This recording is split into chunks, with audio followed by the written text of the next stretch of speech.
할렐루야. 오늘도 이른 아침 주님 앞에 나와 마음을 모으며 주님을 바라보고 입을 열어 기도하는 모든 성도님들과 성도님들 가정이요, 그리고 성도님 섬기는 교회 위에 우리 주님 응답하심이 충만하기를 간절히 바랍니다. 오늘 우리가 함께 볼 하나님의 말씀은 민수기 35장 9절로 15절 말씀입니다.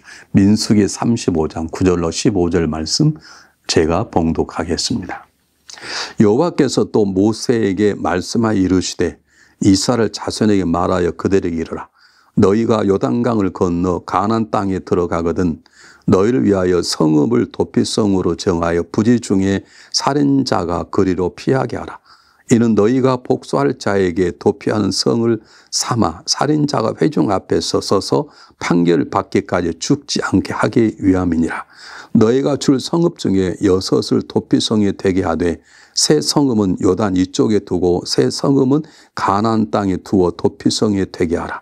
이 6 성읍은 이스라엘 자손과 타국인과 이스라엘 중에 거류한 자의 도피성에 되리니 부지 중에 살인한 모든 자가 그리로 도피할 수 있으리라. 아멘. 하나님의 생명의 말씀입니다.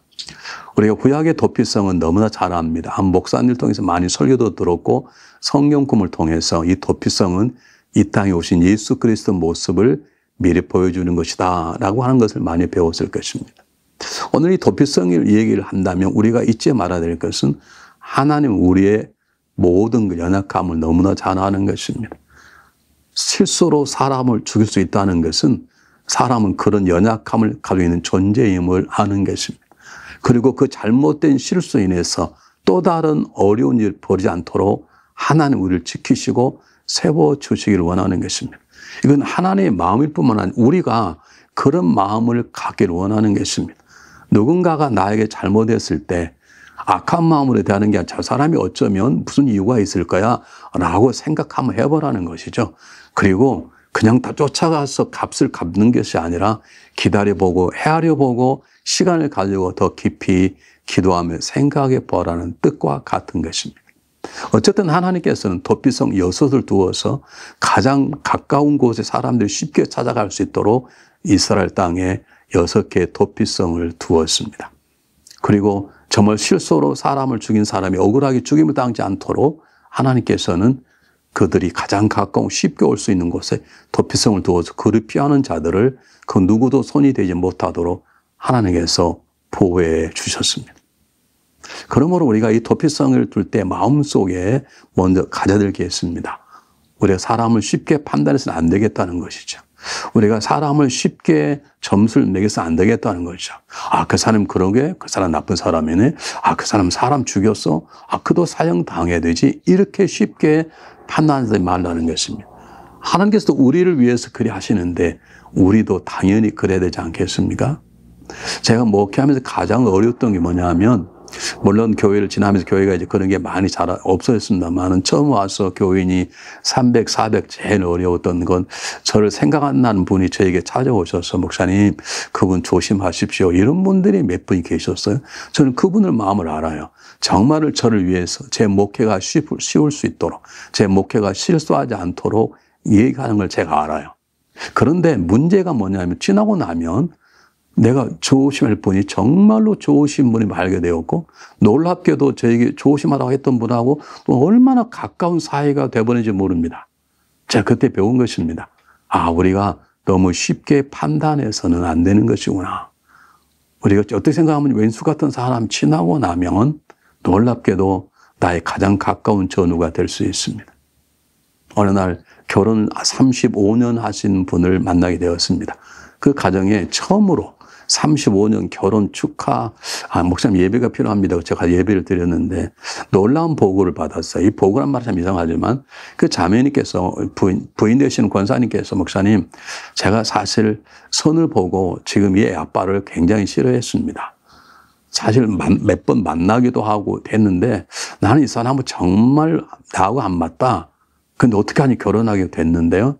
목사님 놀라운 건 살아갈수록 이 남편이 나와 딱 맞는 남편으로 그걸 깨닫게 되었습니다. 그러면서 제가 그때 쉽게 아마 저버렸다 그러면 이런 좋은 가정을 갖지 못했을 것입니다.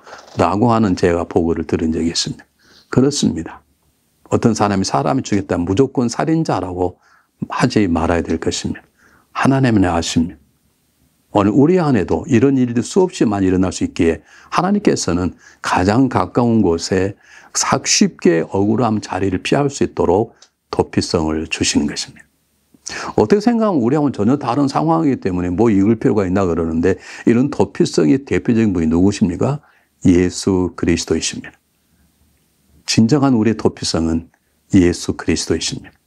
우리는 주님 앞에 피하는 자마다 하나님의 보호를 받을 것이요 새로운 삶으로 만들어주는 도피성에는 그의 생애만 살아간 짧은 인생 속에서만 보호를 받았을 뿐입니다. 뿐만 아니라 거기는 정말로 실수로 죄를 지은 사람만 보호를 받았을 뿐입니다.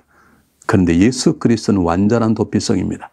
우리 과거 어쨌든 정말 악한 죄인권 죄인이라도 사도 바울이 나는 행악자 중에 행악자에도 고백하는 그도 구원받고 하나님 위대한 사도가 되었던 것처럼 우리의 진정한 도피성은 예수 그리스도시요 가장 완전한 도피성은 예수 그리스도이신 것입니다. 그러면 이 땅의 사람 모두 다 도피성에 거해야 되는 것입니다. 나는 도피성이 필요 없다. 나는 예수 그리스도가 필요 없다는 분 없는 시대에 우리는 살게 되어 있습니다. 구약의 개념은 좀 다르지 않습니까? 구약에서는 살인자가 아니면 도피성에 갈 필요가 없는 것이죠. 근데 오늘 우리는 성경을 통해 배웠습니다. 로마서의 사도 바울은 말한 모든 사람의 죄를 범하였으니 하나님 단 한 사람도 의인이 없느라. 그렇습니다. 오늘 우리의 진정한 도피성인 예수 그리스도 안에 거하는 삶이 필요한 것입니다. 제가 목회하면서 배웠습니다. 목회할 때 참 어렵습니다. 근데 제가 어려운 것 중 하나가 뭐냐면 엉뚱하게 오해를 합니다. 성도를 시험 듭니다. 교회를 떠납니다. 비난합니다. 얼마나 그게 속상 어려운지 몰랐어요. 근데 하나님께 그때마다 저를 인도하시는 방법이 조용히 주님 앞에 앉기 시작했습니다.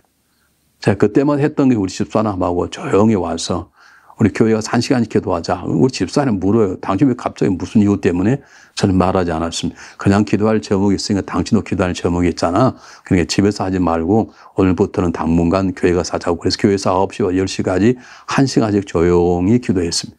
저에겐 그 자리가 도피성인 예수 그리스도 다시 만나는 자리였습니다.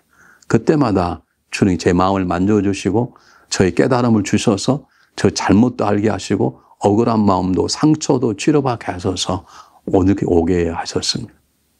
예수 그리스도는 완전한 도피성입니다. 아무런 조건이 없습니다.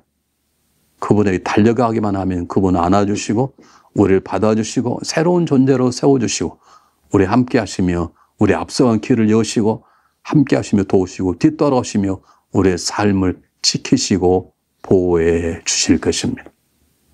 사랑하는 여러분, 이 땅의 모든 삶은 어렵습니다. 그런데 정말 참 놀라운 복음의 메시지가 뭐냐면 오늘 마지막 절에 한번 잘 보시기 바랍니다. 제가 한번 읽어보겠습니다. 15절 보면 이 여섯 성읍은 이스라엘 자손과 타국인과 이스라엘 중에 거류한 자의 도피성이 되리니 부지 중에 살인한 모든 자가 거리에 도피할 수 있으리라. 이게 장차 오실 예수 그리스도를 두고 하는 말입니다. 이때는 주로 이스라엘 사람만이 할 수 있다고 생각하는 게 아닙니다. 이때도 이스라엘 사람뿐만 아니라 이스라엘 지역에 있는 모든 사람 누구든지 그가 이스라엘 사람이 아니 할지라도 지나가는 나그네 할지라도 도피성을 피하면 보호해 줄 거라는 뜻입니다. 그렇습니다. 이게 복음인 것이고 이게 우리가 살아가는 이 시대의 가장 중요한 복된 소식인 것입니다. 누구든지 그리스도 안으로 피할 수 있습니다. 누구든지 죄사함 받을 수 있습니다. 누구든지 새로운 삶을 살아낼 수 있습니다. 이게 하나님의 마음이고 하나님의 방법인 것입니다. 1년에 한 번씩 이제 집사를 세우고 권사를 세우고 장로를 세웁니다.